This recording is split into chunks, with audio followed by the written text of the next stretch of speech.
యుద్ధం ముగుస్తుందని ఆశలు రేపడం, ఆ తర్వాత మళ్లీ అదే యుద్ధాన్ని కొనసాగించడం అమెరికా అధ్యక్షుడు డొనాల్డ్ ట్రంప్ వైఖరిపై ఇప్పుడు అంతర్జాతీయ వేదికల్లో చర్చ నడుస్తోంది.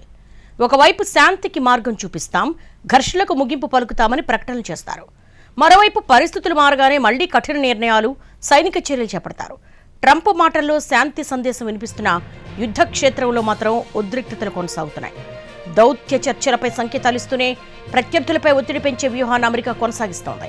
ఇది నిజమైన శాంతి ప్రయత్నమా లేక వ్యూహాత్మక విరామమా అన్న ప్రశ్న అంతర్జాతీయంగా వ్యక్తమవుతోంది. ఇరాన్పై యుద్ధాన్ని ఆపేస్తున్నట్లుగా మరోసారి ట్రంప్ కీలక ప్రకటన చేశారు. ఇరాన్పై చేపట్టిన వైమానిక దాడుల్ని తాత్కాలికంగా నిలిపేస్తున్నట్టుగా ట్రంప్ అనౌన్స్ చేశారు. ఇరాన్తో పాటు పశ్చిమాసియా దేశాల అభ్యర్థన మేరకు ఈ నిర్ణయం తీసుకున్నట్లుగా ట్రూత్ సోషల్ వేదికగా ఆయన తెలిపారు.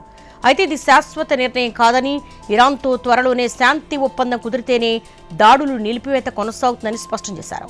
ప్రపంచ భవిష్యత్ ప్రయోజనాల దృష్ట్యా విజయవంతమైన, సంపన్నమైన ఇరాన్ మనుగడ కోసం వేగంగా ఒక ఒప్పందం కుదుర్చుకునే షరతులతో దాడులు నిలిపేయడానికి అంగీకరించినట్లుగా ట్రంప్ తన పోస్టులో పేర్కొన్నారు. యుద్ధానికి ముగింపు పలికే శాంతి ఒప్పందం కోసం అమెరికాతో కలిసి పనిచేయడానికి ఇజ్రాయెల్ కూడా అంగీకరించిందని ట్రంప్ ప్రకటించారు. అయితే ఈ ప్రకటనపై ఇరాన్ ప్రభుత్వం తక్షణమే ఎలాంటి అధికారిక స్పందన ఇవ్వలేదు. ఇటీవలే టెహ్రాన్ చర్చలను టేబుల్ పైకి తీసుకురావడానికి అవసరమైతే భారీ సైనిక చర్యలు పునఃప్రారంభిస్తామని అమెరికా హెచ్చరించిన నేపథ్యంలో ట్రంప్ ప్రకటనకు ప్రాధాన్యం ఏర్పడింది. ఇరాన్తో ఉద్రిక్తత మరింత పెరిగే అవకాశంపై సౌదీ అరేబియా యువరాజు మహమ్మద్ బిన్ సల్మాన్ ఆందోళన వ్యక్తం చేసినట్టుగా సమాచారం. శనివారం ట్రంప్తో ఫోన్లో మాట్లాడిన ఆయన అమెరికా చేపట్టే తదుపరి చర్యలపై వివరాలు కోరినట్టుగా తెలుస్తోంది. ఇరాన్ ప్రతీకారం సౌదీ అరేబియా, ఇతర గల్ఫ్ దేశాల ఇంధన మౌలిక సదుపాయాలు లక్ష్యంగా చేసుకునే ప్రమాదం ఉందని సౌదీ వర్గాలు భావిస్తున్నట్టుగా సమాచారం. ఈ విషయంపై ట్రంప్తో జరిగిన చర్చను వైట్ హౌస్ అధికారులు ధృవీకరించినప్పటికీ పూర్తి వివరాలు వెల్లడించలేదు. అమెరికాతో కొనసాగుతున్న ఉద్రిక్తతల నేపథ్యంలో తన అనుమతి లేకుండా హోర్ముజ్ జలసంధి గుండా ప్రయాణించే నౌకలపై ఇరాన్ పలుమార్లు దాడులు చేసినట్లుగా అంతర్జాతీయ నివేదికలు పేర్కొంటున్నాయి. ప్రపంచ చమురు రవాణాలో కీలకమైన ఈ సముద్ర మార్గంలో ఉద్రిక్తతలు కొనసాగుతూ ఉండడంతో అంతర్జాతీయ సమాజం ఆందోళన వ్యక్తం చేస్తోంది. తాను రెండోసారి అధికారంలోకి వస్తే యుద్ధాలు ఆపేస్తా, ప్రపంచంలో శాంతిని స్థాపిస్తానని ట్రంప్ సంచలన వ్యాఖ్యలు చేశారు. ముఖ్యంగా ఇరాన్తో యుద్ధం ముగిసిందని, ఇక ఏ అమెరికా సైనికుడు ప్రాణాలు కోల్పోడని అప్పట్లో కీలక వ్యాఖ్యలు చేశారు. కానీ తీరా అధికారంలోకి వచ్చాక పరిస్థితులు పూర్తిగా మారిపోయాయి. ఎన్నికల ముందు శాంతి వచనాలు పలికిన ట్రంప్ అధికారంలోకి వచ్చాక కథన రంగంలోకి దిగారు.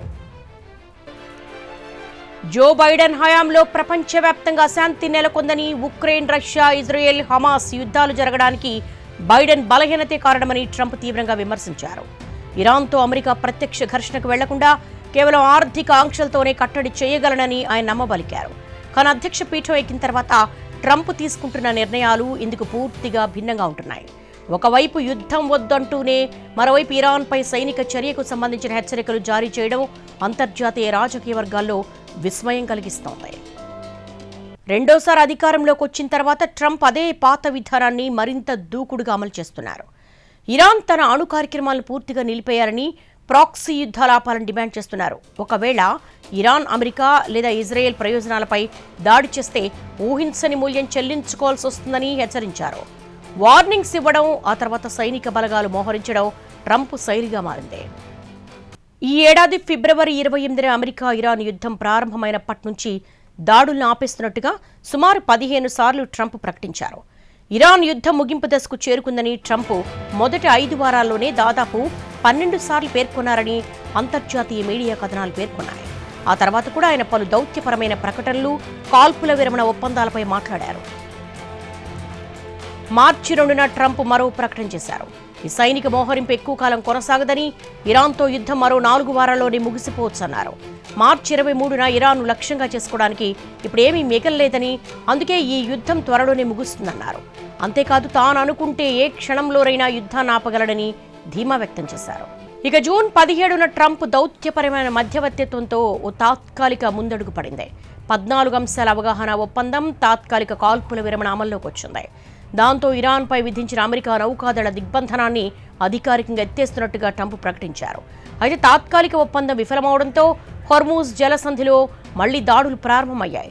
దీంతో మునుపటి అవగాహన ఒప్పందాన్ని రద్దు చేస్తున్నట్టుగా ట్రంప్ ప్రకటించారు. అయితే చర్చలకు తలుపులు ఎప్పుడూ తెరిచే ఉంటాయని ట్రంప్ పేర్కొన్నారు.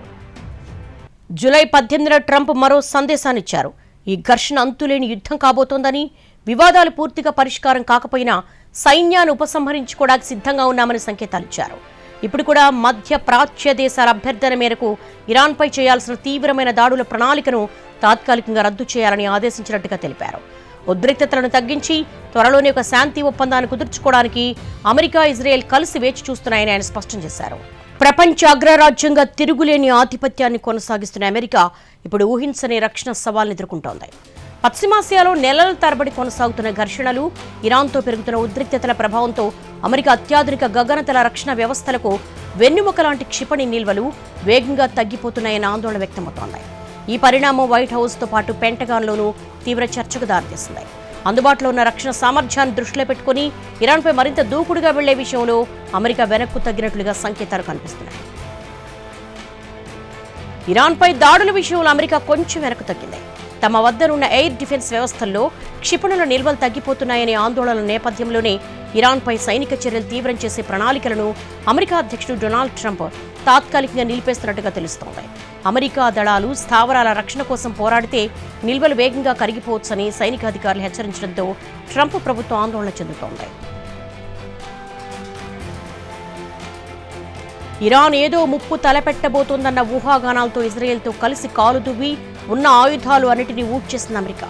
ఇప్పుడు చైనా లాంటి దేశంతో పొరపాటున యుద్ధం వస్తే హ్యాండ్స్ అప్ తప్ప మరో చాయిస్ లేదన్నట్టుగా అగ్రరాజ్యం ఆయుధ భాండాగారం ఖాళీ అయింది. అందుకే మొన్నటి వరకు అరిస్తే కరుస్తా, కరిస్తే అరుస్తానని బీరాలు పలికిన అధ్యక్షుడు డొనాల్డ్ ఇక యుద్ధం ఎందుకులే అనే నిస్సహాయ స్థితికొచ్చారు. Centre for strategic and international studies అంచనాల ప్రకారం అమెరికా డిఫెన్స్ ఇన్వెంటరీ పరిస్థితి అత్యంత దయనీయంగా మారింది. అమెరికా తన అత్యంత విలువైన రక్షణ కవచాలను ఊహించిన దానికంటే వేగంగా ఖర్చు చేస్తోంది. ఇరాన్ చవకైన డ్రోన్లను కూల్చడానికి కూడా ఖరీదైన క్షిపణులను ప్రయోగిస్తోంది. దీంతో ఇరాన్పై మరో ఆయుధం విసిరాలన్నా ఆలోచించాల్సిన పరిస్థితి ఏర్పడింది.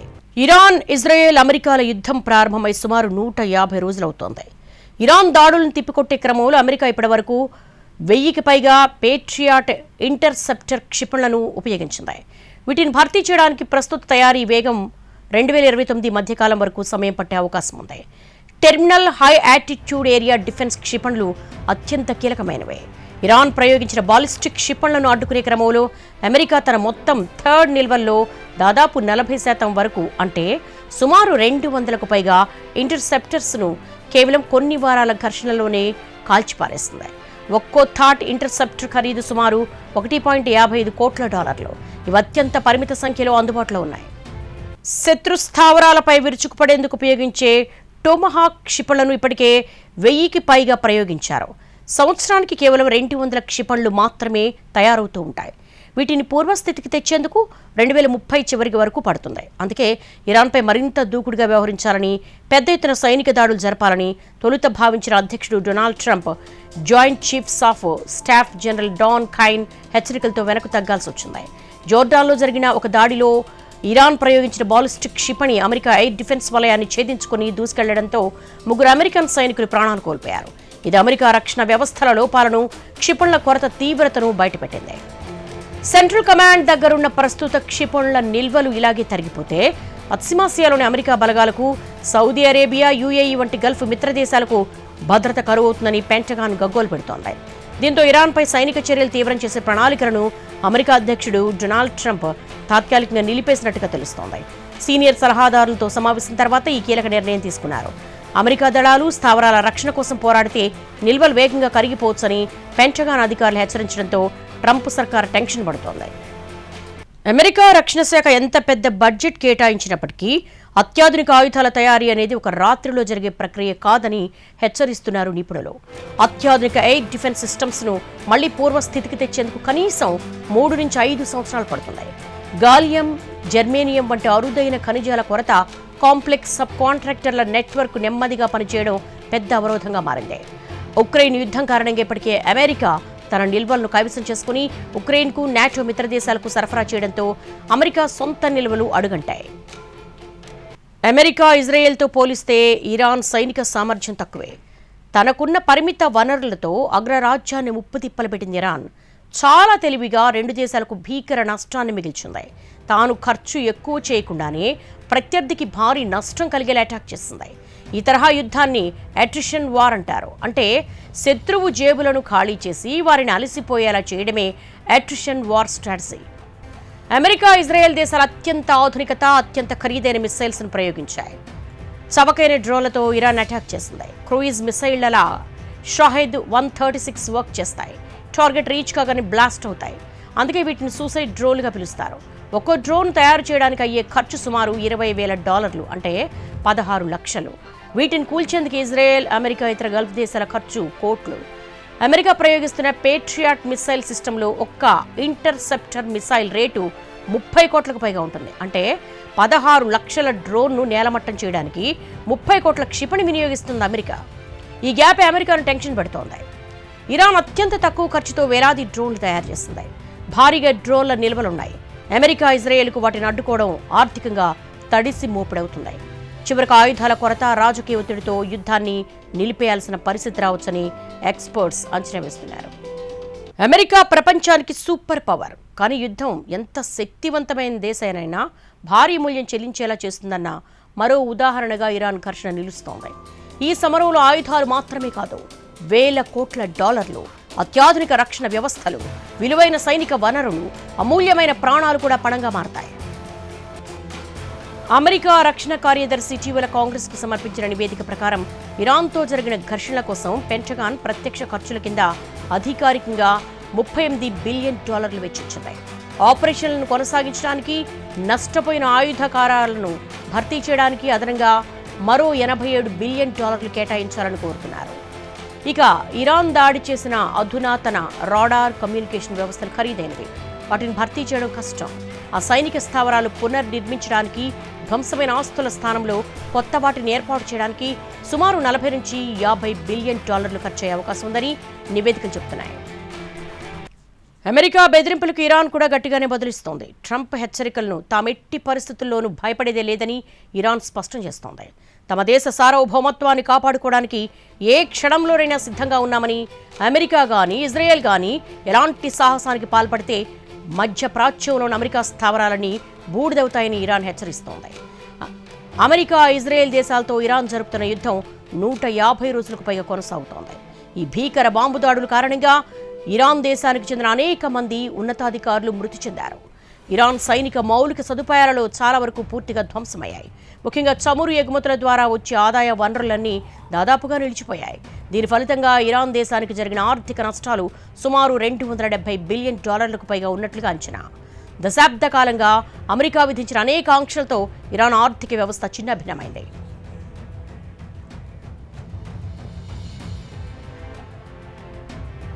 ప్రస్తుత యుద్ధం దాన్ని మరింత కుంగదీసింది. ఇన్ని భారీ నష్టాలు ఎదురైనప్పటికీ ఇరాన్ తన సైనికులకు నిరంతరం ఆయుధాలను, పౌరులకు నిత్యావసర వస్తువులను సరఫరా చేస్తూ నిలదొక్కుకోవడం ప్రపంచవ్యాప్తంగా ఉన్న ఆర్థికవేత్తల్ని ఆశ్చర్యపరుస్తోంది.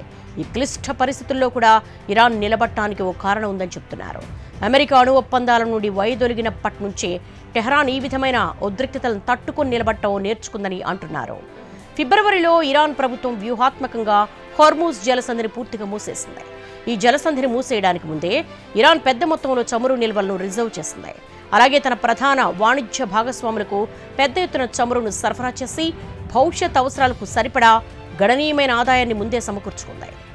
దేశంలో అంతర్గత అవసరాల కోసం నిత్యావసర వస్తువులు, వ్యవసాయ ఉత్పత్తులు, ఉక్కు, పెట్రో, రసాయనాల ఎగుమతిపై ఇరాన్ కఠినమైన నిషేధాన్ని విధించినప్పటికీ ముడి చమురును మాత్రం విభిన్న ప్రత్యామ్నాయ మార్గాల ద్వారా పంపుతోంది. ఇందులో భాగంగా హోర్ముజ్ జలసంధిపై ఆధారపడకుండా రైలు మార్గం ద్వారా చైనాకు నిరంతరం వస్తువులు రవాణా చేస్తోంది. అలాగే భూ సరిహద్దు మార్గాల ద్వారా ఆఫ్ఘనిస్తాన్, పాకిస్తాన్ దేశాలకు చమురును పెద్ద ఎత్తున ఎగుమతి చేస్తూ తన ఆదాయాన్ని కాపాడుకుంటోంది. ఇరాన్ దేశం ప్రస్తుతం ఈ స్థాయిలో నిలబడటానికి దశాబ్దం క్రితమే పునాది పడిందని చెప్తున్నారు Iran supreme leader Ayatollah Ali Khamenei.